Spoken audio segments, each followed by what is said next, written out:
ಇನ್ನೊಂದು ಕಡೆಗೆ ಬಿಕ್ಲು ಶಿವ ಮರ್ಡರ್ ಕೇಸ್ಗೆ ಸಂಬಂಧಪಟ್ಟಂತೆ A1 ಜಗ್ಗ ಅಲಿಯಾಸ್ ಜಗದೀಶ್ನನ್ನ ಅರೆಸ್ಟ್ ಮಾಡಲಾಗಿದೆ. ಜುಲೈ 15ರ ರಾತ್ರಿ ಬಿಕ್ಲು ಶಿವನ ಬರ್ಬರ ಹತ್ಯೆ ಆಗಿತ್ತು. ಪ್ರಕರಣದ A1 ಅಬ್ಸ್ಕಾಂಡ್ ಆಗಿದೆ. ಬೆಂಗಳೂರಿನಿಂದ ಚೆನ್ನೈನಿಂದ ದುಬೈಗೆ ಹಾರಿದ್ದ ಜಗ್ಗ ಫೈನಲಿ ಈಗ ಅರೆಸ್ಟ್ ಆಗಿದ್ದಾನೆ. CID ಅಧಿಕಾರಿಗಳು ಆತನನ್ನ ವಶಕ್ಕೆ ಪಡೆದಿದ್ದಾರೆ. ನಿನ್ನೆ ಭಾರತಕ್ಕೆ ಬರೋದಕ್ಕೆ ಅಂತ ವಿಮಾನದಿಂದ ಇಳಿತಾ ಇದ್ದ ಬೆನ್ನಲ್ಲೇ ಆತ ದೆಹಲಿಯಲ್ಲಿ ಲಾಕ್ ಆಗಿದ್ದಾನೆ. ಬರ್ತಾ ಇದ್ದ ಹಾಗೇನೆ ಆತನನ್ನು ವಶಕ್ಕೆ ಪಡೆಯುವಂತಹ ಕೆಲಸಕ್ಕೆ ಅಧಿಕಾರಿಗಳು ಮುಂದಾಗಿದ್ದಾರೆ. ಬೇರೆ ಬೇರೆ ದೇಶಗಳನ್ನೆಲ್ಲ ಈ ಜಗ್ಗ ಸುತ್ತಿದ್ದ. ಬಟ್ ಬ್ಲೂ ಕಾರ್ನರ್ ನೋಟಿಸನ್ನು ಯಾವಾಗ ಹೊರಡಿಸಲಾಯಿತು ಆಗ ಆತನಿಗೆ ಬೇರೆ ದಾರಿ ಇರಲಿಲ್ಲ ತಪ್ಪಿಸ್ಕೊಳ್ಳೋದಕ್ಕೆ. ಹೀಗಾಗಿ ಲಾಕ್ ಆಗಿದ್ದಾನೆ.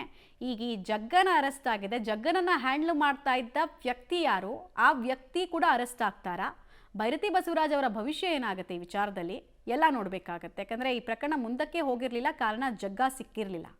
ಈಗ ಜಗ್ಗ ಸಿಕ್ಕಿದ್ದಾನೆ, ಅವನು ಬಾಯಿ ಬಿಡ್ತಾನೆ. ಸುಪಾರಿಯ ಕೊಲೆನ ಇದು, ಯಾವ ಉದ್ದೇಶಕ್ಕಾಗಿದ್ದು, ಯಾರು ಈತನನ್ನು ಹ್ಯಾಂಡ್ಲ್ ಮಾಡ್ತಿದ್ದಿದ್ದು ಗೊತ್ತಾಗುತ್ತೆ.